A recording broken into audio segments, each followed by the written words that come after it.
Howdy folks, I'm Grotto Goblin of the Goblin's Grotto, and welcome to my Kickstarter conclusion breakdown for Reaper Miniatures Bones 6 Tales from the Green Griffin Kickstarter.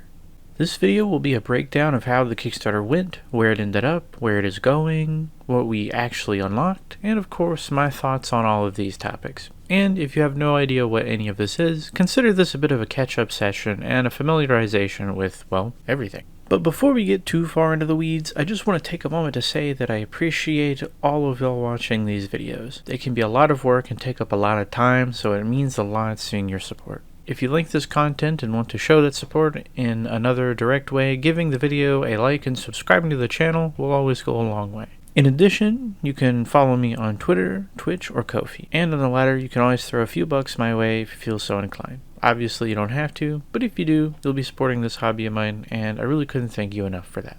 Alrighty, well, that's enough promo. Let's get on with the show. So, in case anybody thought otherwise, I'm not sponsored by Reaper Mini. I don't work for Reaper Mini or anything else like that. I'm just a consumer. I have quite a collection of minis and backed Bones 5, the previous Kickstarter, which boosted said collection by hundreds of minis. I wasn't really around for the other Bones Kickstarters, so I didn't back those. I do have some of the minis made in those that work their way into retail, but I can't really say much about the Kickstarters themselves. And with that background, I think it's fair for me to say that there is a noticeable difference between Bones 6 and Bones 5, and by extension the previous Bones Kickstarters, though again, I can't really speak on those too much. In full fairness, I think we all know the main reasons why this was the case. You know, there's still an ongoing global health crisis, a shipping crisis, an economic downturn, shortages in production materials leading to high prices of what is available, and of course, Reaper didn't include enough Goblin minis. I mean, give the people what they want. No, but seriously, they were dealt a bad hand, but I do believe they have made the best of it, at least given the circumstances. I'll get more into this later, but for now, I think we ought to get a better look at what they actually managed to pack into this campaign. Starting with the core set. It's the main thing that backers are encouraged to pick up, and for good reason. It offers the most items at the best value. At the Kickstarter's close, the core set was about $1.08 per item. That's 114 minis and 2 bags of bases, one a 50 count bag of 1 inch bases and the other a 25 count bag of 2 inch. Considering the average price for a miniature of this material at retail is anywhere between $3 to $12 depending on the size and complexity of the model, and the metal versions typically being 2 to 3 times that, this price is pretty amazing.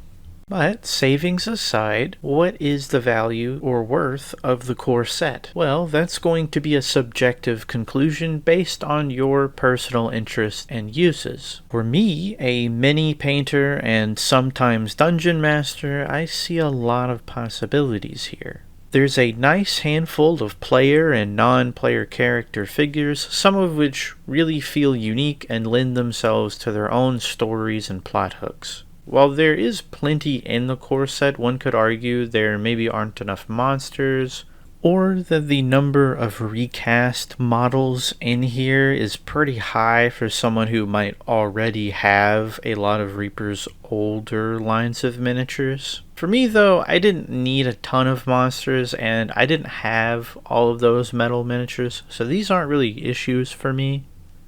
The core set, being what it is, I see as a central pillar that you build onto, and so it doesn't need to have the perfect composition of minis, though again, I would like to see a pretty overall well-encompassing one. And while I don't know that the core set covers the broadest spectrum of minis, I'm still quite impressed with what we got here. Near the end of the campaign, we got some great additions like the 2 Raptorkin, the Oxidation Beast, and a mini that wasn't revealed by the time of the previous videos, the Vandorindra, which looks like some kind of Yuan-Ti, Medusa, demigod, monster, lady thing. Reaper also fully unlocked the 3-stage Barbarian Hero, even though the backer goals weren't reached. That was nice of them. Yeah, there were clearly more things meant to be in the core set. It's possible we will be seeing some returns in the Pledge Manager stage, but it's more likely that the vast majority of things just might not be attainable until Bones 7, whenever that inevitably happens. For me, though, there's a lot here I didn't have and could use, so the core set is a no-brainer for me. And while I can't say I love every mini in it, the overwhelming majority really appealed to me. What do you think, though? Will you be getting the core set? What are some of your favorite standout models, and is there anything that you wish had made it that you're hoping will show up in the Pledge Manager stage? Let me know in the comments down below. Okay, now before we move all the way on from the core set, it's worth pointing out that Reaper expanded the offerings of their extras in the final days of the Kickstarter. Initially, they were not going to break up the core set, as they did with Bones 5, and in truth, they didn't. What they did do, however, is create squad packs out of the few select core minis that lend themselves to group encounters. I dug a lot further into these in a previous video, so I suggest you go back and watch that one after this if you are interested in those offerings. The Green Griffin expansion. It was an interesting decision on Reaper's part to make an expansion the headliner of the Kickstarter. I don't know that it on its own is necessarily the powerhouse worthy of that mantle, but as a hub piece, which all the other offerings tie back to, even the core set, I do think it serves a neat purpose in that regard. At $50, the average mini price for this set is $1.28, and that is a conservative number that doesn't account for the various tiny terrain features of the banquet items or the individual sections of the Rookery Bar. Overall, it is my feeling that this set is great for dioramas, with a much more limited use in combat encounters, unless those are happening in a tavern, in which case, hey, it's perfect. There's no rules, though. You could certainly use the furniture or the various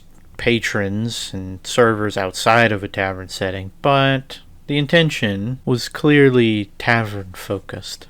Beyond the servers and patrons, though, there are a few minis that lend themselves to further context, like the Bard, which is a great player character or NPC mini. There's the 3 Ghosts by Christine Van Patten. These are all some of the best ghost sculpts I've ever seen. There's Captain Dimitri, who's just a dude, and his companion Brigley, a tamed mimic.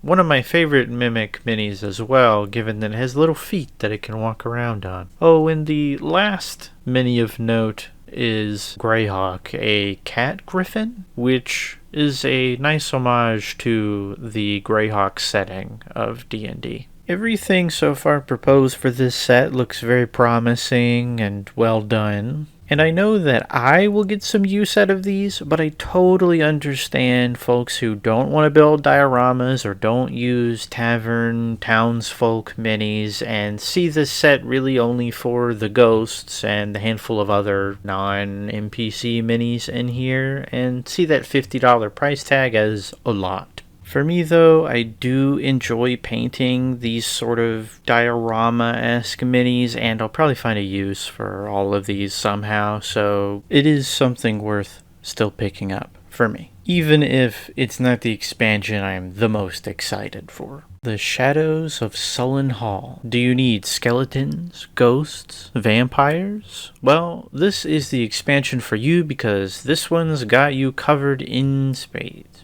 All in all, there are 12 different animated skeleton models, one of which is that of a giant. It doesn't seem to be a particular type of giant. This could be a skeleton of a frost giant as much as a fire giant, though perhaps hill giant may be out of the question.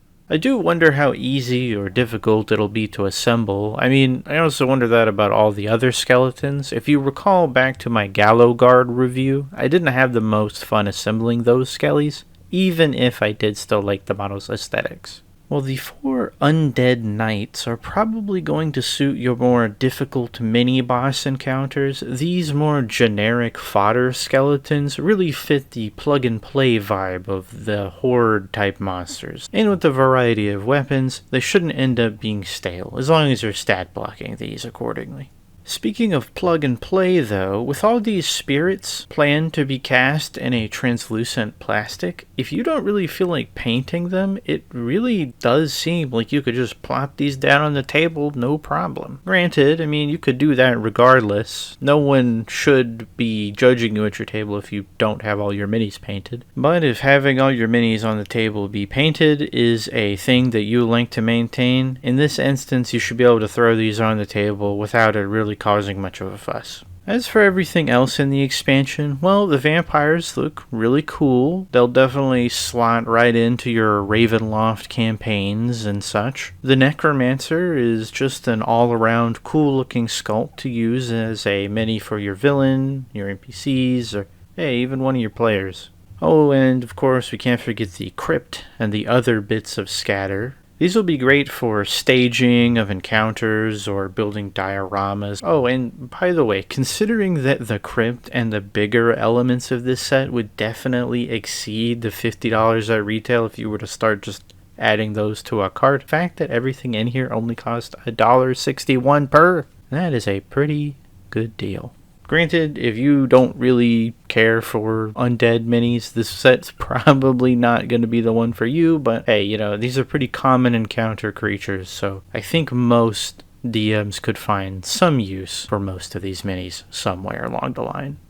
Briarwood Vale.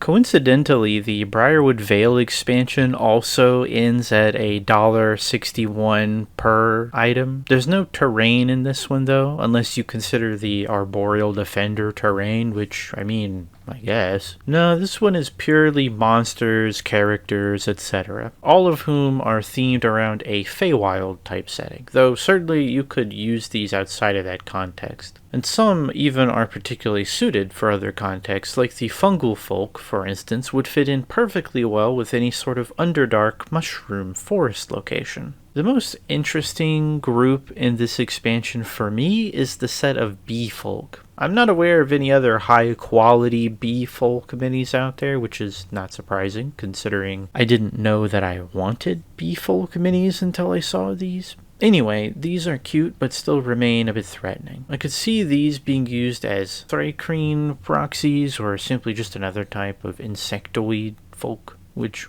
we'll see more of in a different expansion. Other than those, I think most everybody's standout mini for this expansion will be Shimmerscale, the fairy dragon. I should say giant fairy dragon, as, for one, there are 3 other wonderful looking fairy dragons in this expansion that are decidedly not as big. And 2, if you're going by D&D and the like, fairy dragons are typically depicted only being about the size of a cat. So yeah, this is a pretty big version of that. Lends itself to being some kind of legendary version of a fairy dragon then, if you are going to use this in a D&D context, just from the size of it alone. Yeah, it's a good set. It's pretty niche, but in a good way. There's not a lot of player minis, perhaps, but there's certainly a few foes and allies. Oh, and in case you were hoping for that alicorn to be revealed at some point, you know, what the sculpt actually looks like, yeah, that didn't happen by the end of the campaign, so I guess we'll have to keep an eye out for that someday. All the sculpts in here are really wonderful. Most of them seem to be made by Christine Van Patten, a very talented miniature sculptor. And yeah, I really like the style of these minis, and I'm looking forward to picking them up. The Denizens of the Dungeon. Where the last set may have had a particular niche, Denizens is more of a grab bag of random monsters and foes.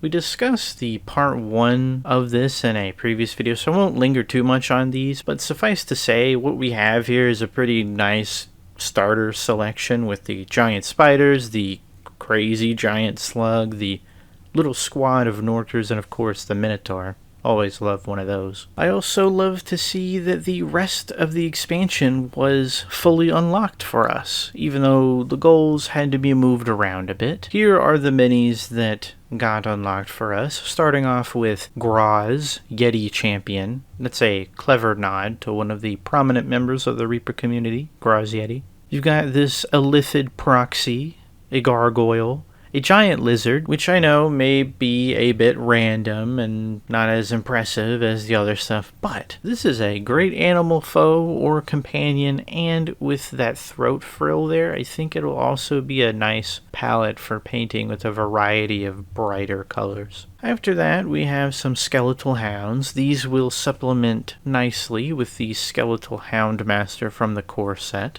There's 2 wyverns, which I'm sure are going to be a lot of people's tentpole minis for the set. We are also getting a 3rd pair of minis, this pair of trolls. You can never have too many of these trolls, and, I really like the Reaper style of trolls, particularly so over the spindly trolls, traditional of D&D WizKid models. Of course, we have a squad of orcs. They're just kind of there. Though, I gotta say, some of these guys look like their heads got squashed in. I don't know what that's about. We have some concept art for some classic monsters here. Looks promising. Oh, and looky here, it's the best mini of the set, a Flump. I'm actually shocked Reaper included this because, as we all know, Flumps are such a dangerous creature that encouraging DMs to unleash one of these on their players is just cruel and wildly irresponsible. Come on, Reaper. And last, of course, we've seen them before, the giant crayfish and the filth beast. 2 large minis for your players to encounter. Yeah, there's not really a particular theme here. It's just a general grab bag, almost as if you had someone just randomly flipping through pages in the monster manual and saying, oh, well, let's throw that one in. So it's sort of the antithesis of the 3 previous expansions. But that lends itself to a little more versatility. And of all of the expansions, I would say this is the one I would suggest a fledgling DM pick up, just, if they're starting out building their miniature collection, as they'll cover a variety of interesting bases. And at $1.56 per mini, this is just one heck of a good deal. The Lost Tombs of Hakir. Did you watch Moon Knight? I did. I loved it. And I don't think this set could have been better timed. I won't spend too much time on the part 1 here since we covered it in a previous video. Still, it's worth noting the large avatar minis, the terrain pieces, and all that. In terms of the new stuff, we got 3 more godly avatars here. I think the Sobek and Amit ones are particularly interesting. Amit could stand in for a number of mishmash monsters, and Sobek could fit in alongside some of your Warhammer Lizardfolk armies. Actually, I think a number of things in this set could be useful for Warhammer Fantasy, like these walls, which are all double-sided. Now, this is where renders end and the incredible concept art of artists like Max Dunbar begin. These are their Scarab Folk, a nice counterpart to the Bee Folk. These minis right here are one of those Reaper originals that just completely catch me off guard. I didn't know I needed Scarab Folk or Beetle Folk, but now I do. I particularly am interested in the Sand Peddler. I do hope, however they sculpt this, allows us to remove the rider and the provisions in a way where we can use the underlying giant beetle model without a big chunk missing from its back. Fingers crossed. And we have seen a few little sculpt previews of these minis, but overall it seems to still be heavily in the concept stage. Moving on to a few minis further along in development, we have a few more avatars and some mummies. The latter are going to be some good fodder, and the former, I don't know how often you're actually going to use them, but hey, when you do need the avatar of an Egyptian god, or even just a statue of one, these are going to be some pretty great minis for that purpose. We're also going to be getting a couple of leader mummies, though we don't really have any renders of them yet, and one of them is purely a silhouette. They do look really cool, though. Apparently the Lich mummy here is going to be a bit larger than your typical 28mm humanoid, just to kind of add to its imposing nature.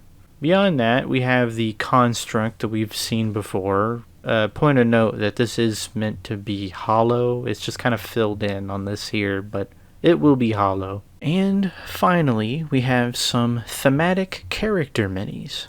Well, I think the terrain and the sheer amount of large minis in this set will pique most people's interest. These 4 actually are what I most look forward to seeing. This was a much hyped set, and I think deservedly so. I'm pretty happy that Reaper decided to just move around the unlock thresholds and make all of this unlocked at once. It really boosts numbers for a bit. It is a more niche set, but clearly one that people are interested in. It's heavily themed, a lot more so than many of the other expansions except maybe Briarwood, but even then. It's also the second best value per mini of all the expansions at $1.43 per item, only being beaten out by the Green Griffin.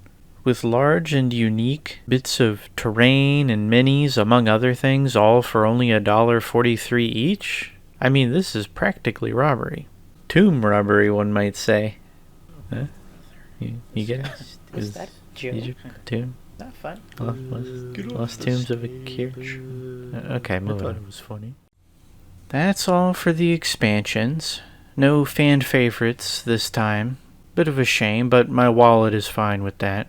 It does shudder at the sight of all the options, though, which range in price, and I would break down into a few categories. You have the big stuff, as in the big single mini options, the legendary tales, which are basically the encounters for this Kickstarter, the squad packs, which are all made up of multiple minis of similar type, the Chibis, which are just their own thing, and the paints, which, you know.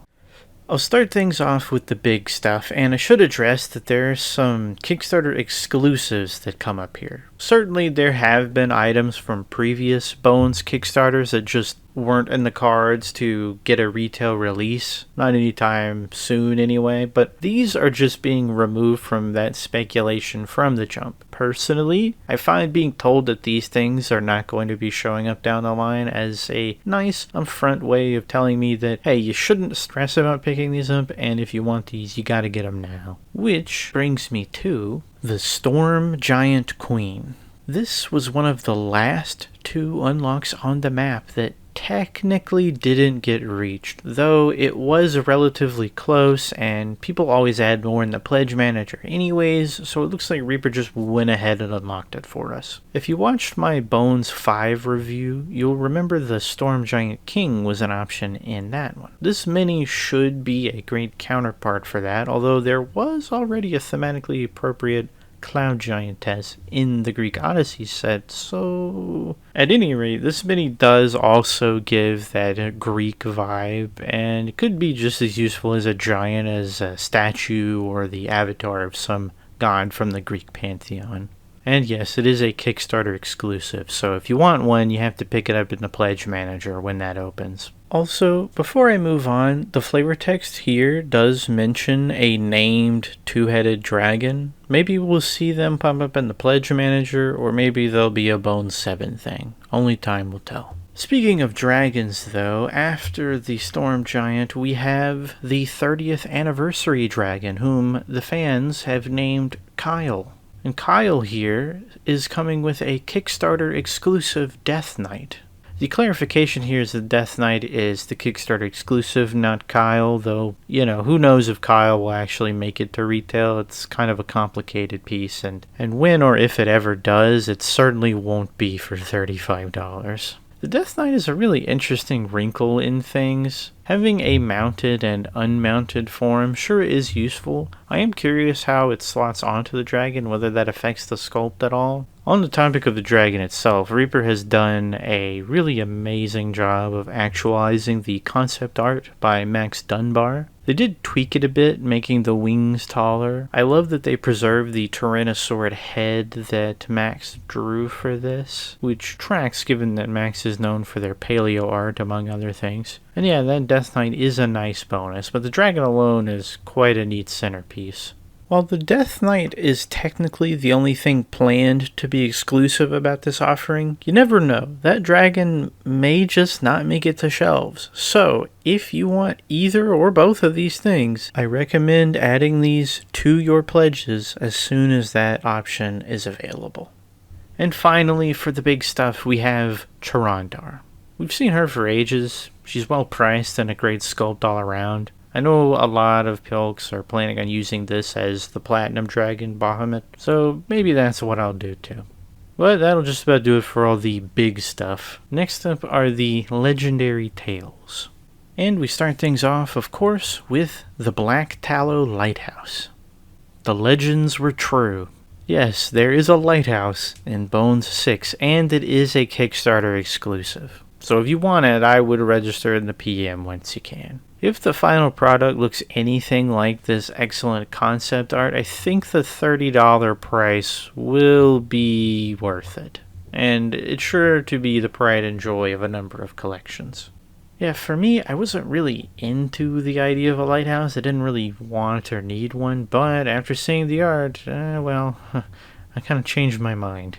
I mean, honestly, looking at this, it doesn't even have to be a lighthouse. I could just as easily use this as a watchtower or a guard post. And the bonus minis, of which there are at least 2, depending on whether this seagull is attached to this guy's shoulder or not, I mean, that's just icing on the cake. We'll have to wait on some renders, but even now, I think I can safely say this is a recommended purchase. Next up is the Talons of Winterfall, $18, so that's about $2.57 per mini. Seems fair. If you know me, you know I love some owlbear minis, though I don't want to dismiss the cool dwarf crossbowman here. He's got some unique equipment, and it's always nice to get some dwarves that aren't just carrying hammers and axes. My favorite thing about this set, though, is still the owlbears, specifically the baby ones. Not just because they're cute, which they are, but because they naturally present a moral dilemma with their inclusion. Whether you're here to take the babies or capture the mom, whatever the case is, for lack of a better term, they present a humanizing opportunity for creatures otherwise just thrown around in games as mere monsters.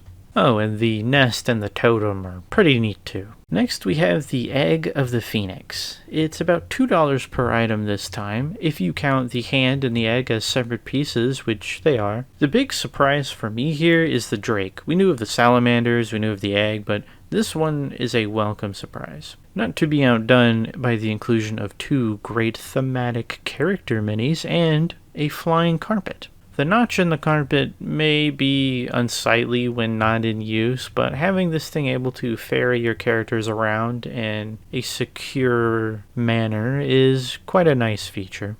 And as I've noted with other miniatures shown off in this Kickstarter, it's nice to get some non-European centric minis to play with for a change.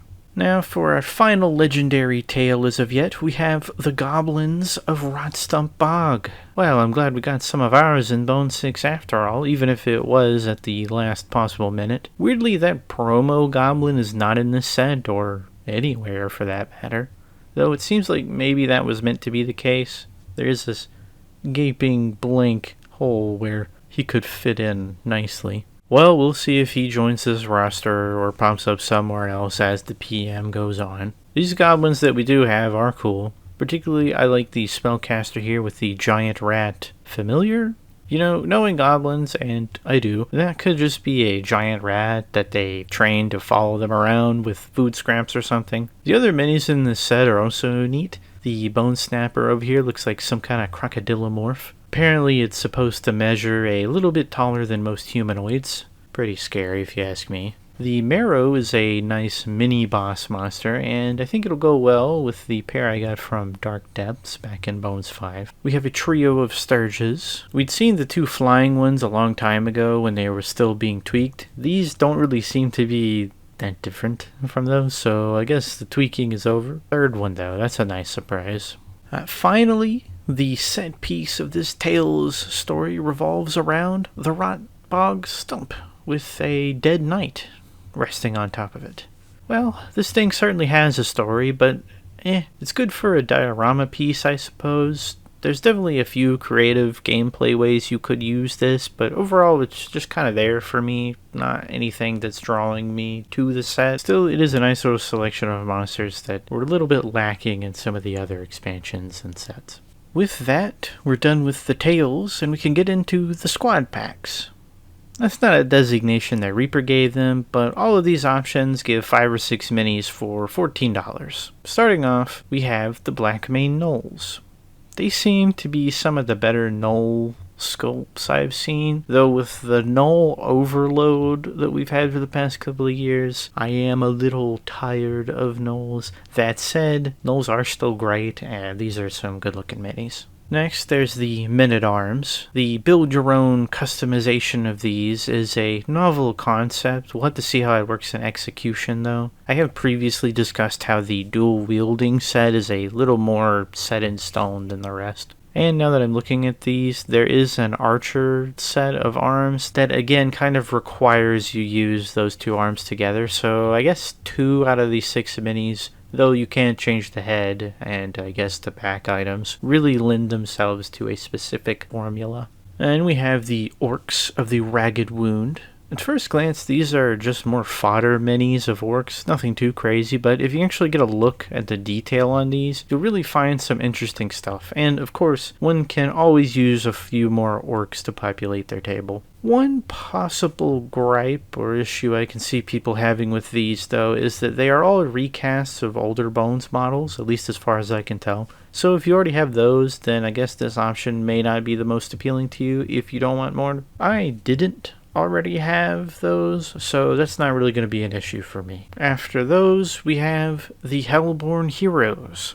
It's a nice selection of character minis with a variety of classes represented. Given the popularity of tieflings and like, I can see this set being particularly invaluable to a player or dungeon master. On the topic of value, though, these squad sets, all of which are $14, have so far been about $2.33 per mini, as they all have 6 minis. However, that is not the case for the next squad, the Bloodclub Bugbears. I don't really know why, but there's only 5 in this set. I think Bonk, another bugbear, was originally planned to be part of the set, but he's not here, so I guess we just don't get to have Bonk and Tonk together. A real shame. Since there's only the 5 here, that means you're actually going to be paying about $2.80 per mini. Not a huge difference, and that's still great value, but if Bonk was getting kicked out of the club, then replacement would have been neat and would have leveled this set out with the rest of the packs. Still, not a big deal, I guess. Hashtag justice for Bonk. The final squad pack at close is the Waspnettle Lizardfolk, a late edition, one of the last 2 technically reached stretch goals. There is a nice selection of different physicalities and weapons here. These look like they could be used as either lizardfolk, troglodytes, or even dragonborn in a pinch. I do like that they are basically made into their own unique little classes. My favorite is probably the shaman. You know, he's just a little guy who may or may not have another little guy on his staff. It's kind of hard to tell. On that note, we are moving on from the squads. All in all, some great groups. I think the Hellborn Heroes are the best for your players to use. The rest are all more or less better for combat encounters when you're facing those sorts of enemies in groups. So, the last set of miniatures that we need to talk about for Bones 6 are the Pathfinder officially licensed miniatures, the Chibis. Technically, only 2 of the proposed 3 options made it in during the campaign, those being the Chibi Heroes, which are all versions of iconic Pathfinder characters, and the 4 Goblins, which honestly don't look that different from regular Pathfinder Goblins. Their head is maybe just like 10% larger. Of all of them, I think this is the one Chibi set that I might actually be interested in, other than the Dragon. Yeah, there's no Dragon in the Kickstarter page because it wasn't technically unlocked. That is the 3rd offering that was part of the Pathfinder licensing deal, and since it is part of that deal, I do think it'll show up in the PM stage, likely for the listed $15 price, but it wasn't included in the main campaign, so it's possible we won't see it, but I bet it'll show up in the PM. And that's it for all the minis of Bones 6. The last thing to talk about are the 2 paint sets, the Painter's Picks and the new MSP colors. It's hard to judge these paints much based on these images here, but I do have a few of the Painter's Pick paints. They are really high quality, and I mean, most of all of Reaper's paints are. The one thing I can say about each of these bottles is that they are $1.50 each. That is an amazing deal. And with all of the options covered, that's basically everything the Kickstarter has to offer at this time. There are plenty of things that we know of that didn't make it. The promo goblins, of course. There was a Weaselmancer planned as a social media stretch goal or something of that nature. We didn't ever unlock Familiars 2 of the core set, and I imagine there are plenty of other core set offerings that we just didn't get. We didn't see those Dwarven coins at all.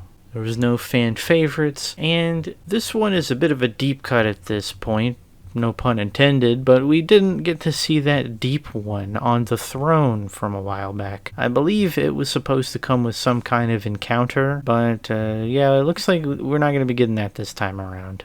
I don't want to dwell on what's missing, especially given what could show up in the Pledge Manager stage and what we do have, but it is still a shame. My closing thoughts on the closing and the campaign as a whole are overall positive. I do think the campaign could have used a bit more nudging on Reaper's part. They certainly had the understanding and the caveats that things would be different, but more or less they ran the campaign business as usual at the start, and then they pivoted as things changed. That pivoting, I think, was really smart on their part, because every time they did, the numbers jumped up drastically. The unfortunate thing is, without doing that, there are some folks that were just not going to pledge until things were unlocked. If you look through the Kickstarter comments, there was a very popular sentiment that I'll pledge for something once it's unlocked, which is really practical and understandable, but it's not really helpful when you're trying to unlock things, since if you don't pledge, things don't get unlocked.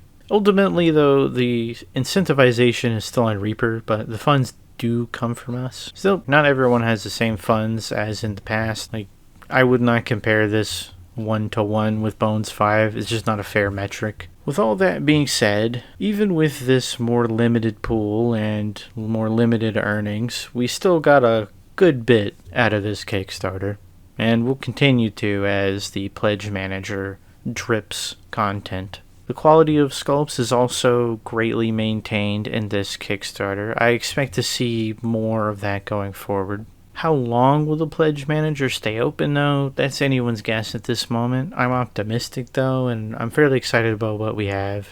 In terms of what could be added into the Pledge Manager, Ron has kind of stated that it probably will be little bits at a time, and certainly not one big deluge. So it's hard to say how much will be added and for how long the Pledge Manager will stay open, but certainly we will be getting a few new entries. So yeah, that is it for my Kickstarter conclusion deep dive on Bones 6. Certainly won't be the last time I'm talking about Bones 6. I'll be making plenty more videos going forward, but this is my last big deep dive into the main chunk of the campaign now that it's over. If you've been following along, or if this is your first video in this series, thank you so much for watching. I know this one was a good bit longer than the previous ones, so whether you watched the whole thing or if you jumped around, I really appreciate you listening and watching. If you want to show some support, like I said earlier, liking and subscribing is always helpful and appreciated. It goes a long way. You can also check me out on Twitter, Twitch, and Ko-fi, and if you're so inclined, you can buy me a coffee on Ko-fi, if you so wish. I know it's probably supposed to be pronounced coffee, but that just doesn't look like the word coffee to me. Anyway, what do you think of the Bones 6 campaign? Do you have any favorite inclusions? Any wishlist items for Bones 7 or the Pledge Manager? Let me know in the comments down below. That's all for me, though. I've been Grotto Goblin of the Goblin's Grotto. You've been you, and thank you so much for watching. Stay safe, take care, have a good one, and if you got 'em, let's go paint some minis. This is going to take a really long time to edit. Oh my god.